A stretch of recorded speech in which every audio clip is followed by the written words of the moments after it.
Thank you everyone for coming to today's webinar presentation, The Electric Utilities in Iowa, an intro to Iowa's modern energy landscape. My name is Marshall James. I'm the communications advocate for the energy team here at Iowa Environmental Council. I'm joined by our esteemed Energy Policy Counsel, Steve Geyer, who will be presenting today, as well as Jordan Oster, the Associate Energy Director. We've got a lot of knowledgeable folks here to talk about energy, energy policy, and how our energy system works. Aside from us panelists, everyone was going to be off camera, but feel free to use the Q&A tools to ask questions for the presenters. And if there are any technical issues that are happening, please feel free to use the chat to let us know. Jordan is here on hand to help answer questions, and also will be fielding Q&A for Steve at the end of the presentation. So if you have any questions throughout the presentation, feel free to drop them in the Q&A. You can see that button at the bottom of your screen. So a little bit about us. We are the Iowa Environmental Council. We're Iowa's largest largest environmental coalition, representing over 100 organizations, businesses, and individuals throughout the state, working towards clean water, clean, sustainable energy, and a healthy, livable environment for all Iowans. We work actively at the federal, state, and local level on policy and legal matters. We have a lot of legal expertise as well as policy expertise on hand to try and advocate as strongly as we can for these core goals of a sustainable, healthy environment for all Iowans. So today's presenter, as I said, is Steve Geyer. He's our Energy Policy Counsel. He's been in the energy game in Iowa for pretty much his entire career, working for multiple utilities as well as multiple environmental organizations and science organizations. So if there's a person who knows about Iowa's modern energy landscape, it is Steve Geyer. So we're so pleased that he can be here and present to all of us a basic understanding of where our energy system is at, how do we get here, and what are the potential challenges and opportunities that lay before us. So, Steve, I'll let you take it away.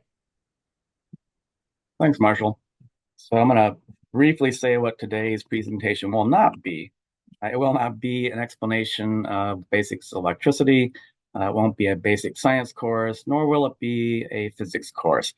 Instead, what I hope to do is sort of give a presentation that will wrap together sort of how the system works from a very high level, and then drill right down to the state level, and ultimately sort of try explaining how you get billed from your utility, as well as sort of the future of where I think utilities are headed, both technology-wise and hopefully planning and billing-wise. So the first slide, you'll see two terms that are important throughout this discussion, and certainly when it comes to the billing aspect. So one is the kilowatt, and again, that's a measure of power, but the more important one probably that most individuals will see is that kilowatt hour. And so, for instance, on a residential bill, that's how you're going to be billed primarily, is the consumption of the kilowatt hour. In terms of how do I understand that, or how you should understand that? So 1 kilowatt, basically hour, is enough then to power 10 100-watt light bulbs for 1 hour. So just think of that concept as we go through this. So let's start at the very high level. So when we refer to or we hear about the grid, and so the grid technically within the US is actually 3 separate interconnects. So you have the Western interconnect, the Eastern interconnect, and the Texas interconnect. And so Iowa, as you can see from the map, is actually within the Eastern interconnect. And so these 3 grids operate within their particular interconnect. So next, I'm going to go then to the next layer. So we're just going to keep drilling down until we actually get to Iowa. And so now we have basically what are 2 designations. So the RTOs which are the regional transmission organizations, and the ISOs, which are the independent system operators. They perform largely the same function. And so, as I pointed out, Iowa, although we have two organizations, and both of them are basically um, tasked with the same operations, the same missions, but the primary one for Iowa is MISO, or otherwise known as the Mid-Continent Independent System Operator. And you'll notice also that Texas, or at least the portion that was the Texas Interconnect, is actually ERCOT. And so they don't actually have any connection to other regions. That was a choice they made so that they could avoid FERC, which is the Federal Energy Regulatory Commission, to actually avoid their jurisdiction. So let's just keep drilling down. So now let's look at that mid-continent MISO. And so they perform three primary functions. Certainly, the main function that we're talking about today is operating the grid, or in other words, this whole massive and complex system of not only the transmission lines, but also then the generators that connect to the transmission lines. They also have a basically primary function of operating the markets. So energy is sold on the market. So you might think of basically their function in this regard as a stock exchange. They're going to basically be there to sort of regulate and control the transactions that occur within this market, or in other words, the energy market. And then they also coordinate the transmission planning function. You'll also notice that even within MISO, we have three distinct areas that they divide themselves in. So Iowa is in what's called MISO North. You have the MISO Central, and then the MISO South region, basically as a part of MISO. Interestingly, you might also notice that Manitoba is actually a part of MISO North.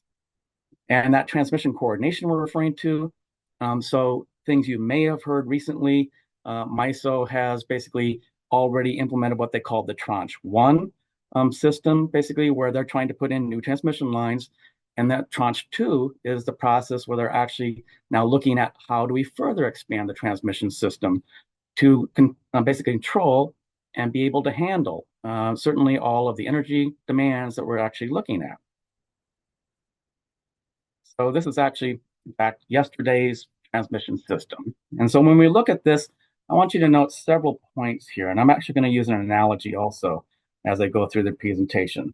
So it was fairly simple in terms of the way the system previously operated.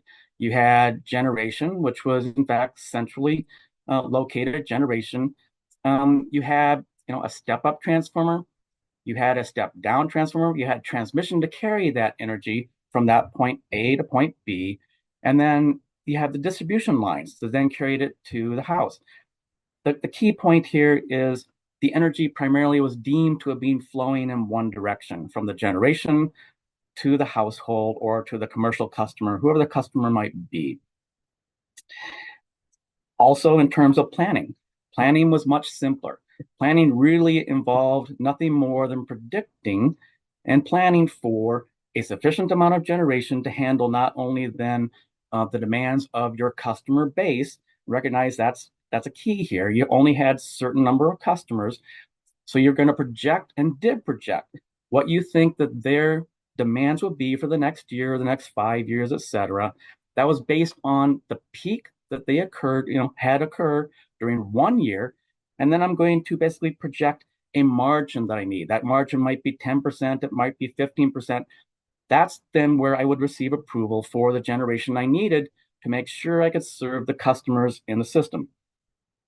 The analogy I'm going to use, by the way, and I'll continue this analogy throughout, as we look at our communication systems, and in particular the landlines that started out as far as our way of communicating a voice from point to point. Some may remember, in fact, even the party line. Then we transitioned from party line to direct point to point. But the underlying system was there. It was the infrastructure that provided the ability to communicate. I want to reemphasize that because that's where the previous generation transmission distribution system was. It was point to point, and you could plan for it relatively easy. Let's transition to where we are today.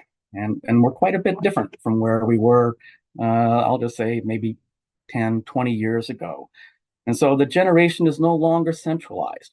And so what we're seeing is you're seeing quite a bit of distributed generation. That might be wind farms, and you can see some of the indications here. You'll see the little wind turbine, you'll see the battery storage indicated on here. And more importantly, it's spread throughout. It might be basically wind or solar or storage at the utility level. It might be at the actual customer level. And importantly, notice the lines that basically are flowing in both directions. That's a primary function that has changed in today's system. No longer basically is it just one directional, it's bidirectional flow of electricity. And when that customer has more power than they can actually use on site, it actually flows back onto the system and then goes to other customers. And I'll just say, I didn't want to say physics, but physics does play a part here. It will go to the nearest source, which is what electricity does. I'm going to continue my analogy in terms of cell phones because in the cellular and the communication basically world, this is where we transition then to cell phones. If you might remember, the original cell phones were nothing more, again, than just a different way of communicating by voice. We then added on basically text messages with that. But importantly, to make that system function, they also distributed basically their communication technology throughout the state. That's where we see the cell towers. But I want to make an important point here. The landlines, even though they disappeared in your home, the landlines never actually disappeared. The landlines then changed function and actually served the function to support the cellular system. And in fact, without the landlines, the cell system would not even function today. So what did we see? We saw a shift in paradigms where basically, we went from an older system and a new paradigm where basically we had something that occurred where we communicated differently. Still functions, but things had to change to adapt to that. That's also basically then, I'm going to continue this one more. So let's look at tomorrow's basically system and sort of what it is that we're seeing. And I'll also, again, continue that analogy for one more slide. So now we have this variable nature of our resources on the line. And basically, what are we seeing? Well, it certainly is true that we're seeing some of this today, and certainly in other parts of the country, we're seeing more of this. And the example you're seeing in this slide is really intended to point out that with the changes, so as we're adding the storage, as we're adding the PV, maybe it's at that residence, maybe it's at that commercial customer. You're not only seeing basically then it being added on the utility side, but all of this will require a lot of data in order to make it work.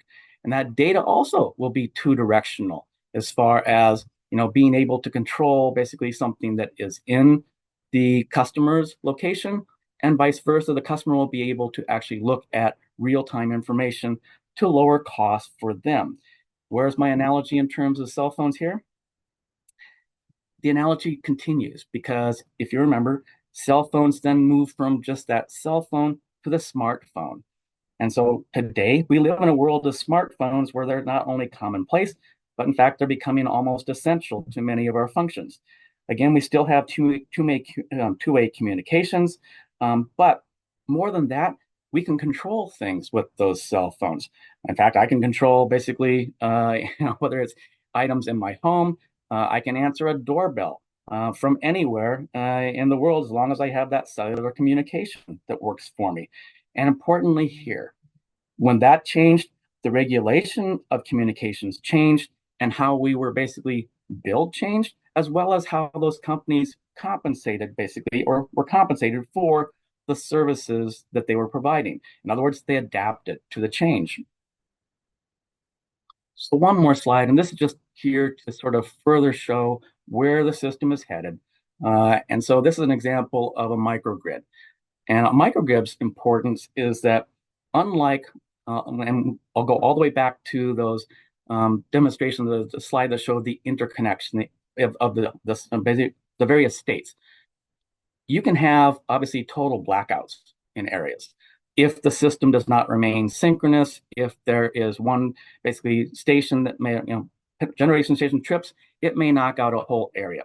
a microgrid's basically designed around the principle of being able to isolate itself and form an island. And so this is I'll just say a demonstration of a microgrid where you can have anything from the storage to the actual renewable energy. And in fact, there is one that I recently visited over in Chicago, the Brownsville microgrid system, where it has a combination of solar, it has battery storage, it does have a basically natural gas peaker to provide then system, but importantly, it's actually a basically low income housing community. And so it combined a lot of factors together. And importantly, it may not provide all of the power, but it can isolate itself and still operate even when the grid goes down. This is something that we're not seeing a lot of, but we're seeing more and more of these pop up around the country. Now we're going to start talking about Iowa specifically. So in Iowa, so what are the utilities? So many of you probably already know, but if you wanted to know sort of the overall customer count and you wanted to know sort of how that distributes throughout Iowa, so we have two investor owns. As many of you probably know, we have Alliant and we have Mid-American. In terms of the number of customers they serve, on a percentage basis, you can see that's 45% for basically the Mid-American, 27% for Alliant. And then we have our publicly owned municipal utilities and the rural electric cooperatives. Now, importantly here, and the distinction between these is the investor owns are regulated by the Iowa Utility Commission, previously known as the Utility Board. Municipals govern their own, basically, to set their own rates, either through a local board or a council. And the RECs similarly have a board that establishes where they set their rates at. But for our purposes, we're going to focus on the investor owns so that we can actually explain then what it is that we see on our bills. But what does it actually look like in Iowa as far as the territories? And it's important to know we didn't always have service territories, but we do have service territories now. And so each utility has a defined territory. It's an exclusive territory. That means two things. The first thing it means is that they have the obligation to serve customers in their territory, but it also means that no one else can serve a customer in that territory. In other words, they're exclusive territories. And in fact, that's what actually results in them being considered to be monopolies. So how are we generating our power in Iowa? And I think this is certainly, to me anyway, a startling slide in terms of the transition that we're seeing, continue to see. We don't have to go back that far to 2008, where in fact 74% of our generation was represented by coal. At that point, wind was only 8% of our generation. So again, just a little over a decade ago, we are significantly different than where we are today. So where are we today? Well, today we have reversed that. So wind, and this is 2023, was 59% of the generation. Coal had decreased to only 21%. Natural gas had increased, solar had increased. So between the solar and the wind, you can see a significant portion of the generation, in fact, was renewable. Also, you'll note that wind, as far as 59% in 2023, 2019 was actually the crossover point where more wind was actually being generated than, in fact, what we had from coal. And that continues today. But let's ask ourselves, well, why is it continuing? So to the slide, and so every year Lazard puts out a cost of generation, among other things that they put out, but this shows the levelized cost of energy.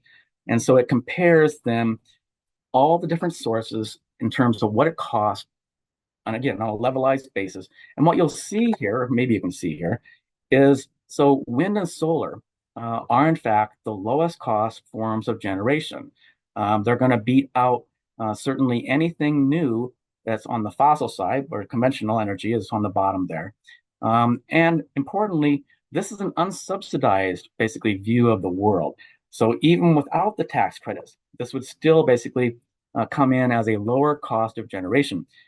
That's a primary driver. Are there other drivers? Sure, there are other drivers. Policy shifts also drive this. One of the shifts that we're seeing and have seen over time is that as the regulations continue to basically control pollution from the fossil plants, that adds cost to that. And so, why are they doing it? Well, that lowers our health impacts from these plants. And so that continually drives that cost higher. The great thing about renewable, it has no emissions, no impact from that regard. And then the other thing that goes along with this, even though this represents the unsubsidized, we got to recognize too, the Inflation Reduction Act will be a substantial driver in terms of where our generation sources head. That is 10 years of certainty as far as wind, solar, storage, et cetera. Some projections are that we will basically see double the wind and solar by 2030. Hey, Steve, can I just poke in here? We have one question about could you please define levelized in this graph? Oh, sure. So levelized here basically represents, so they take the total cost, I believe on this instance, I think this is in fact, yeah, per megawatt hour. So this is actually looking at the dollars per megawatt hour on a levelized basis, meaning um, that's what they expect this generation source to be able to produce and put into the marketplace at that cost. Hopefully that helps. So now let's transition again, and we're going to now drive down to again, and this is electric rates for the investor owns. Although in the other, I mean, in the other types of utilities, whether it's municipals or cooperatives, some of these principles will still apply. But because we don't have basically a choice and all of this is controlled by monopolies, it's important that we have a system in place so that everything is understood and everything has been basically assured that we're receiving fair value, a low cost form of energy. And this is a complex system. And although basically we have a system where everything ultimately is going to be compensated back to the utility. Because it's a monopoly, we have no choice. So we have to have systems in place to ensure that we're getting our best value through those rates. And then I'm going to show you why it certainly is and has become, at least at this point in time, a complex and disjointed collection of standalone processes in the state. Not like it used to be, I'll just put it. Because the way it used to be was we just had traditional rate making. And so traditional rate making, fairly straightforward. I mean, still complex, but ultimately you're going to have to recover two things to establish what they call the revenue requirement. The utility is going to be compensated for all their operating expenses. That could be anything from the personnel expenses to other operating expenses. But then they also are able to earn a rate of return on their capital spending. And so capital spending, the easy thing to think of there is every time that you build a new generating facility or even a transmission line, you're going to be allowed to earn a rate of return, a profit on that amount of capital that you actually spent. Now, what do I do with that once I have the revenue requirement? Now I'm going to apportion it, or in other words, I'm going to divide it among my different customer classes. So I'm going to have my residential, my commercial, and my industrial classes. And the last step is now I'm going to take each of those portions for each of those classes and figure out, well, how am I going to actually bill that particular class, or in other words, divide it into different forms of charges. I may have fixed charges, demand charges, or energy charges, and that will all then basically sum up to hopefully every year, basically having a revenue requirement that meets that equilibrium. If I make more, then I've made more. If I make less than that revenue requirement, then that poses the issue where I may have to come in for another rate case because I'm making enough to cover my expenses and my return. And so when I was talking about complexity, that's the way it used to be. Then in about the year 2000, we made it a little more complicated. We basically added advanced rate making.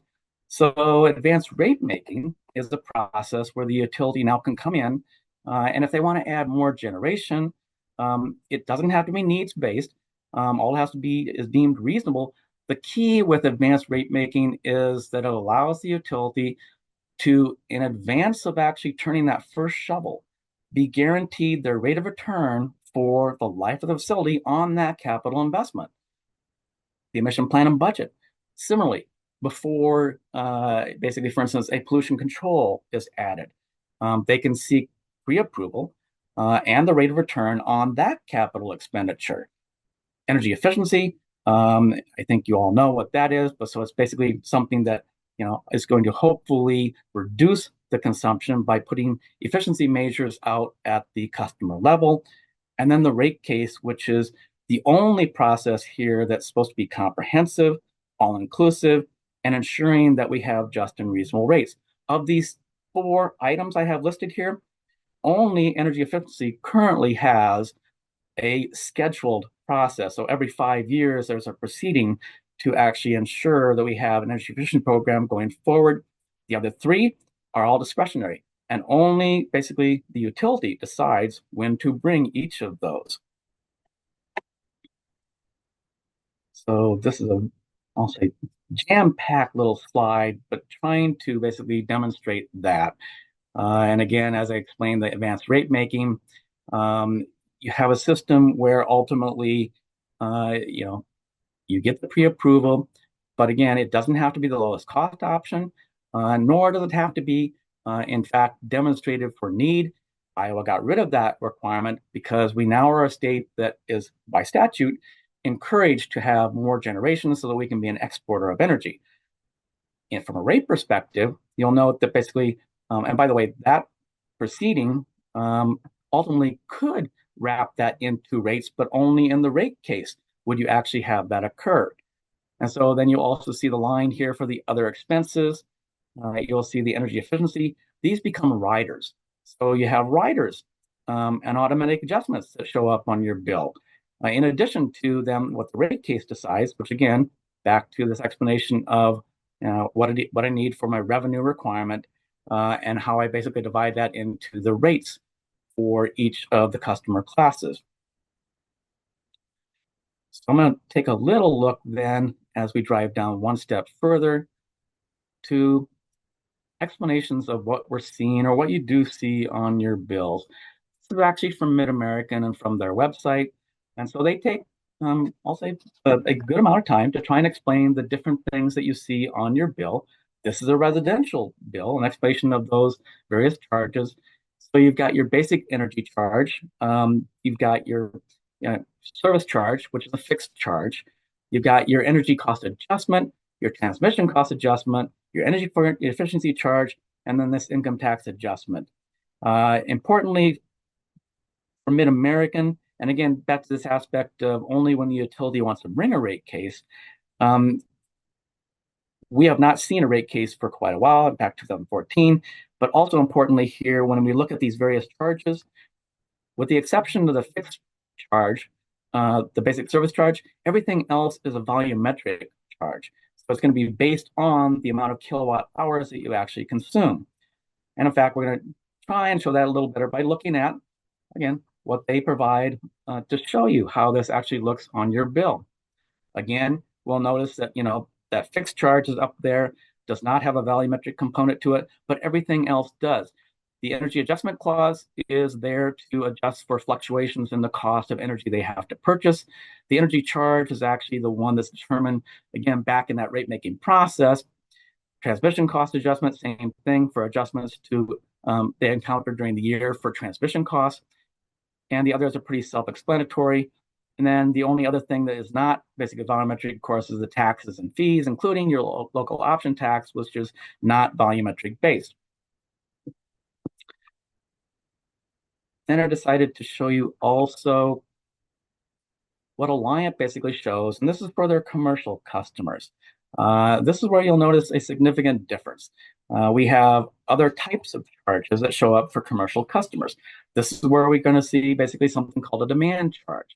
And so demand charges are supposed to cover the need for covering basically then and having enough generation to cover, back to the initial conversation of covering all of your customers' needs. And so this is a way to actually build that out to the larger customers, ergo the industrial and commercial customers. Note also here, we have two different seasons. We have a winter and a summer season. So 2 times a year, we're likely to see then a bill, I'll call it a split bill, where it's going to have a portion of it that is winter, a portion of it that's summer, and it will show up as as you'll see in a minute, a confusing and complicated bill from my perspective. And their regional transmission service is a little different than Mid-American. They don't own the transmission, so this is literally a pass-through from ITC Midwest, but also is based on the kilowatt hours. And then we have the energy use charges, which is the energy charge itself, and all this, the energy cost down in 12, it's actually really the fuel adjustment clause in this perspective. It's not actually, and so it's a little confusing, I believe, there. Same thing, energy efficiency comes through. They have a renewable energy charge, and then the tax. And so in a commercial side, we get a very, I'll just say, confusing looking bill that divides not only by season, but again, then the top portion here is your demand charges, which again is then back to that original KW basis. It's not a kilowatt hour. And then your kilowatt hour charges, which is the volumetric portion, which is then your energy and all the way down through your energy efficiency, renewable energy, et cetera, charges. The other thing to note here is when these are divided, the bulk of your compensation as a utility is likely to come through on the demand charges as opposed to necessarily the energy charges. But not always true, but that is if you happen to be the certain customer that has a high demand, but maybe doesn't use a lot of energy, then you're normally going to see more demand charge than you actually see energy charge. So how does Iowa take care of this currently? So our Iowa code 476.8, and these are, I'll just say, a portion of it. So the utilities have to basically provide reasonably adequate service and facility. The rates need to be just and reasonable. And to determine that, the board basically considers all factors, but it's not bound by either previous decisions or, again, prior to the adoption of this rule. Important point at the bottom, though, the timing is up to the utility. The analysis only occurs during a rate case and is only basically provided that the information there is representative, but it's just the information provided. It doesn't have the ability to look, they don't have the ability to look outside of that. This is the point where Mid-American, has not brought a rate case since 2014. So we really have not had a review to meet the standard since 2014 for Mid-American.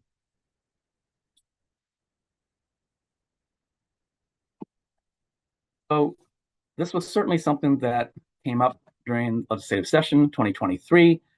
And one of the acts, House File 617, was directing the utilities to then initiate an independent review of the code. And let's take a look at how our system is working. We need to ensure we have safe, adequate, reliable, and affordable services, but at rates that are non-discriminating, they're just, they're reasonable, and based on that customer's cost of service. And so again, this is back to the IUB, although we'll just call it now the IUC. And so that was carried out. And in fact, London Economics was hired to actually take a look at this. And they had recommendations that were going back to the legislature. Those recommendations included enacting a mandated IRP, an integrated resource plan. And that plan then would allow the utility to demonstrate to the board how it is that they actually plan to move forward. It would incorporate all aspects of the utility, and it basically would also be used in their recommendation as a prerequisite for the advanced rate making proceedings that actually would proceed. Importantly, they noted that without resource planning of this type, it's going to impede, in this case, the commission's access to the information that they have to have in order to make, again, back to the statutory standard, make those determinations of reasonable cost and rates. And so if I take one more look, then in terms of, have we seen this else? Well, actually we've seen very recent, in fact, last week, you know, ICF put out a report where they emphasized that utilities are facing a transition right now. This was largely talking about the projections of a significant amount of additional generation being needed to meet AI, et cetera. And so, in order to meet that, what they have determined is that we have to have an integrated approach. We can't have a piecemeal approach. We need something that looks at everything in total and determines how are we going to basically deliver all of these criteria in terms of the reliability, the resilience, the adequacy, but do it at a lower cost to customers. And so it sort of amplified for me anyway, sort of again back to the transition we're looking at and did look at in the communication system. In that regard, the system changed and adapted to basically then accommodate the technologies and what the customers were actually needing. I believe that's where we are today in terms of the energy system, where we need to look a little bit further. We need to have processes in place that look at this holistically in an integrated way to ensure that our customers basically have the best value. And with that, I'm going to get out of my presentation and open for questions. Great. Thank you, Steve. I'm going to jump in with a few different questions for you, and folks, feel free to keep entering those within the Q&A function here. But maybe, first off the bat, Steve, I know that your presentation focused more on the investor-owned utilities, but we had a question about where does an REC like SIPCO or others fit into this process, or maybe you can explain some more about how they're impacted by the larger investor-owned utilities. From a perspective of, let's take several different runs at this. From the aspect of how they want to basically bill their customers, that, like I explained before, in the RECs, that's going to be determined by their board of directors. In terms of the underlying math behind it, I don't think it'll be too much different, other than an REC, which is a nonprofit, doesn't have to actually have that profit aspect component to their rates. They may have a small margin to cover, I'll just say contingencies, but they're not basically a utility that is looking at a guaranteed rate of return. So theoretically, those rates should be lower if it's on their system. Now, they too have to operate in the bigger system. They're going to purchase energy from other entities. They're going to be smaller in terms of their needs for transmission. They're unlikely to have their own generation. They may have small portions of it, but they're also restricted in terms of how much generation they have because they're a distribution co-op, not a generation transmission co-op. Great. Thank you, Steve. I'm going to go to the most recent question here. And this is about what happens to energy that is sold onto the grid. So energy produced in Iowa that is being sold outside of Iowa. Where is that power being sold to? Is it an REC, a public or investor-owned utility? And the question asker also wants to know if multiple utilities or entities want that power, how is it distributed?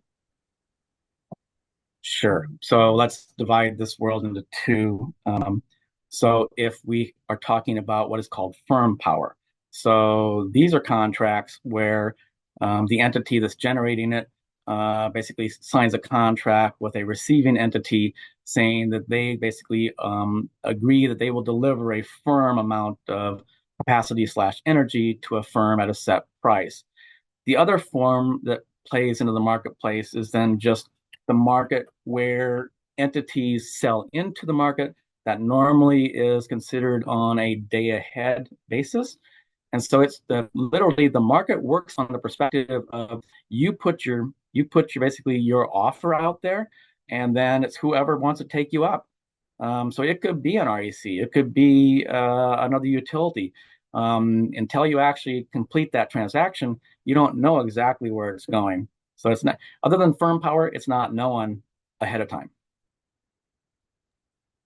Great. I'm going to lead into, we had another follow-up question related to this as well. And this is about, do we know how much of the wind energy that's created here is used here versus exported? And I think you have some past information based on a few specific utilities. I mean, we know, for instance, that Mid-American, and that is the bulk of the wind. I mean, it's not all of it, but is a major portion of it. Um, Mid-American utilizes their wind to actually um, play in the market. I'll put it that way. They try and sell as much of the wind as they can, and then they will buy from the market to actually cover their own needs. Um, Ultimately, it becomes an arbitrage type of arrangement where they can make more money by actually selling that wind than they can by providing their own customers the wind. So I don't know the percentages, but overall, at one point, I believe they were, in fact, selling everything and then buying everything back. Great. I'm going to take us into Um, back to the earlier portion of the presentation, just thinking about the microgrid model. Mike asked if that microgrid could potentially be grid tied in times of need. I'm also curious, if a microgrid could have energy that's dispatchable to other places. Yes to all. Yeah, in fact, even the one I mentioned there, the Brownsville, they definitely are connected to the grid. And so, that's sort of the primary function of them. They're not intended to become utilities all onto themselves. They're intended to only be a way to ensure, again, that this certain customer section, maybe it's a community, maybe it in that case is as I pointed out, a low income housing area.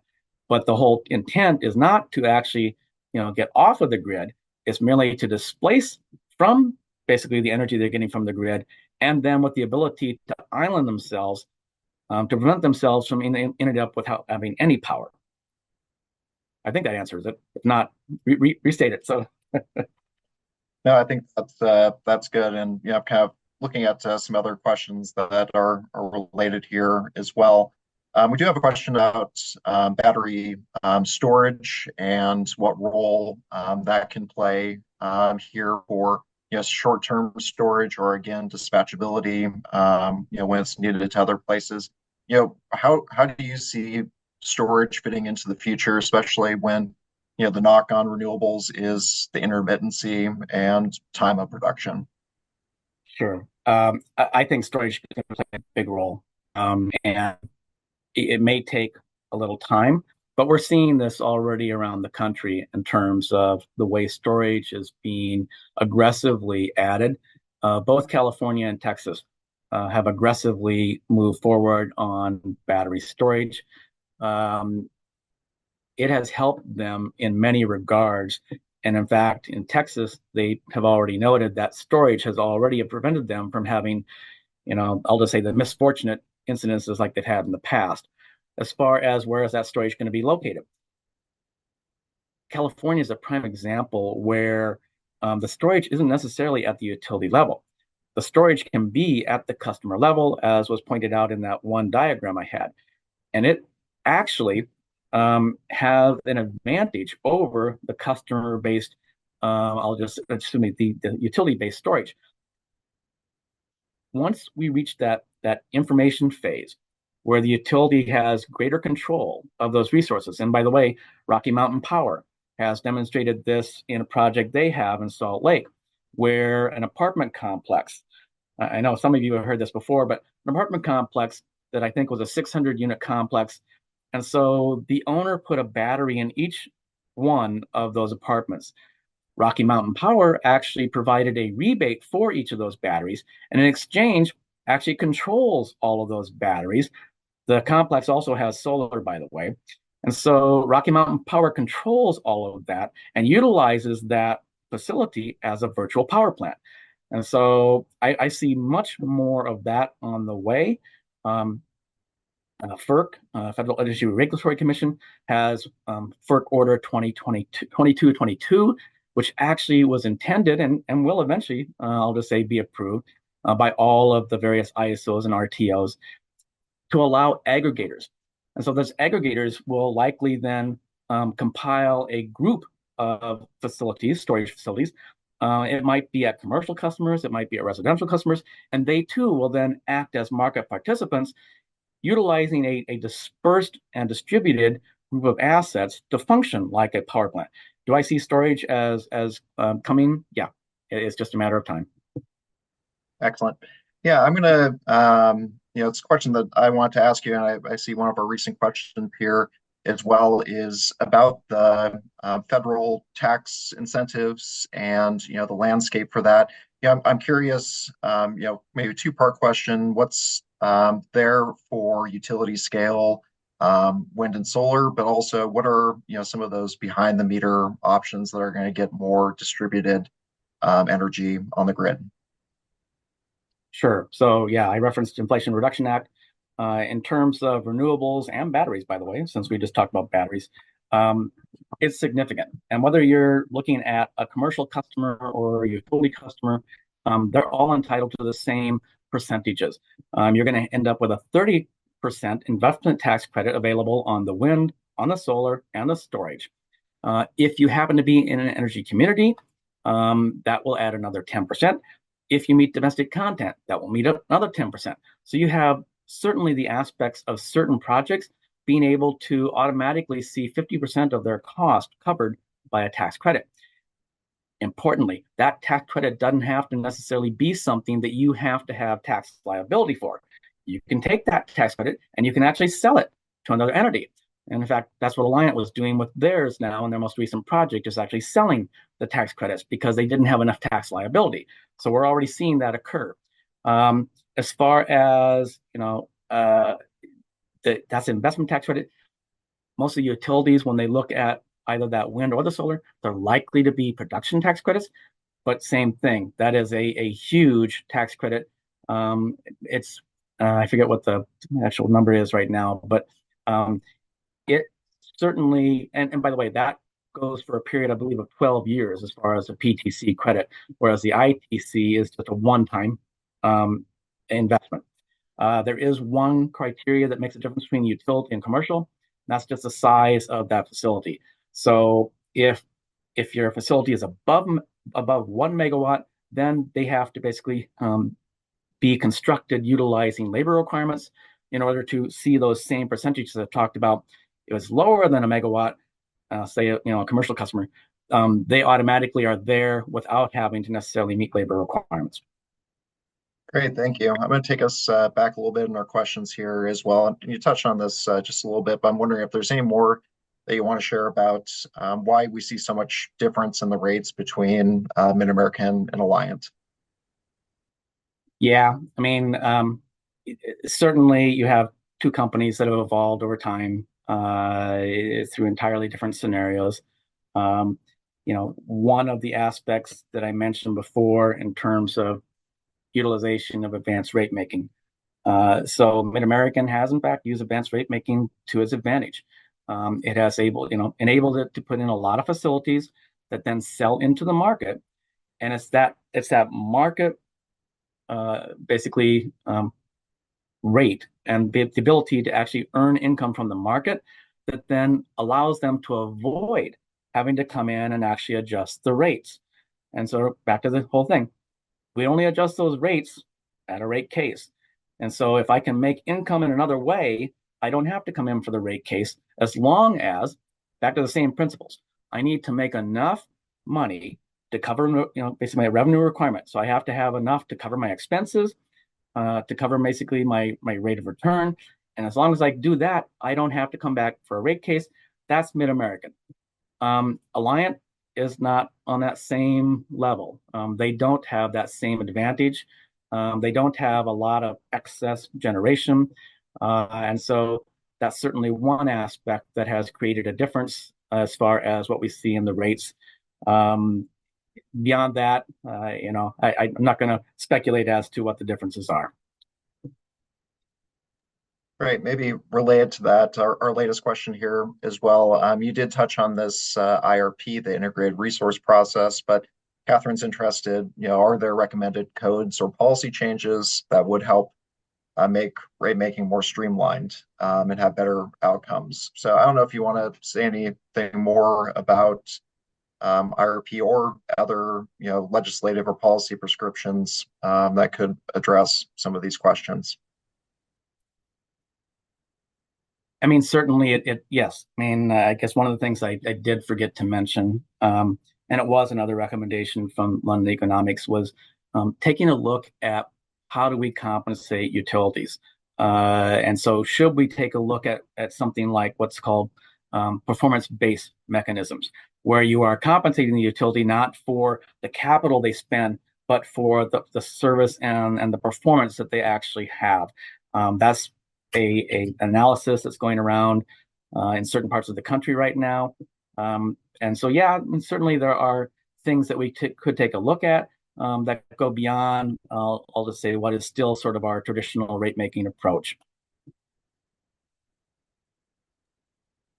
Great. I'm going to kind of look a little bit bigger picture now and rephrase some earlier questions here. Just I know our focus of this presentation has been on the electrical sector. The question asker, Bill, says, that's only a third of our total energy if you consider other considerations.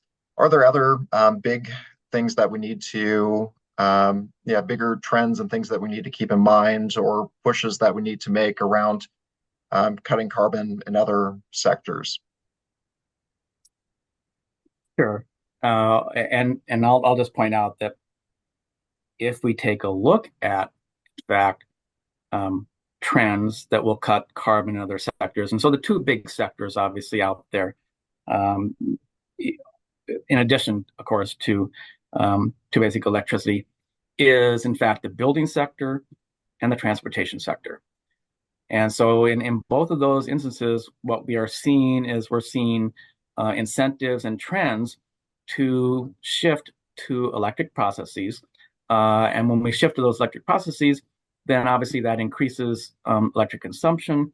And so, with the additional incentive then to try and make that clean and renewable, that the end result is to decarbonize everything. That the difficulty that I see with both of those, there's a tremendous amount of, let's call it, building stock out there in terms of the buildings themselves that would need to convert from, for instance, a natural gas boiler to some form of electric consumption to transportation, where it would need to basically convert infrastructure and the stock we have out there to electricity. Both of those things are happening. The trends are occurring, but given the mammoth amount of stock out there, it's not going to occur overnight. It will take time. Great, thank you. Have time for maybe one or two more questions. I'm going to go with this one next. This is more on the consumer side of some of those federal programs and benefits. Rich is wondering if we know about the application process for some of the Inflation Reduction Act tax credits, such as heat pumps, water heaters, electrification. Do we know where things stand for that currently? I'm assuming he's referring to the IRA rebate programs, since he mentioned heat pump, for instance, water heaters, et cetera, that has rebates available. That the example is your heat pump. Basically, I think had a $8,000 rebate available to low-income individuals, and half of that basically for moderate income. Our understanding is the state will be applying for those, has not applied for those yet, but that is something that hopefully we'll see in 2025. As far as the same items, though, if you aren't looking for the rebates, there are tax credits available for those also. So if you are, let's suppose you're not in the low income or moderate income categories, you will still be able to get a tax credit for those same items. It might be a little smaller. The example on the heat pump, you will be capped at $2,000 tax credit on that. But yes, there are incentives for residential customers. Great, thank you. And apologies for not being able to get to all of the questions here, and do encourage you to get in touch with us too if you have additional follow-ups or things we can help you answer. Maybe one more question for you here. Steve and I kind of feel some of the sentiments and a few of the questions. Is it possible for customers to have any say in the source of energy that they use, or do customers get what they get?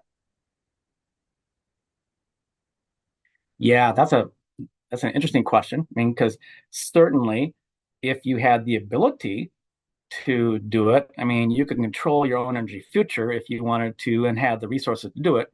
Actually put in your own solar and or wind resources.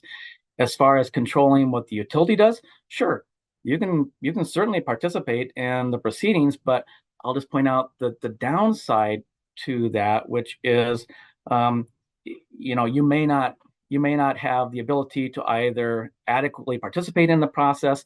You can always contact your utility and express your preference, but I'd say again, if you can do it, your better bet is to control your own future. Great, thank you. Well, with that, we'll conclude our webinar for today. We are excited that we'll get this posted online for folks to review, or if you want to share it with others. And of course, feel free to stay in touch with any questions or suggestions. Yep, we'll be following up to everyone who's registered for this with a link to a recording of this that will be up on our YouTube page. And as Jordan said, definitely feel free to reach out with any follow-up questions. And thank you so much for attending today's presentation. A big thank you to Steve, the Energy Policy Counsel, for preparing and delivering this presentation today. Thank you, Steve. Thank you for all those attended.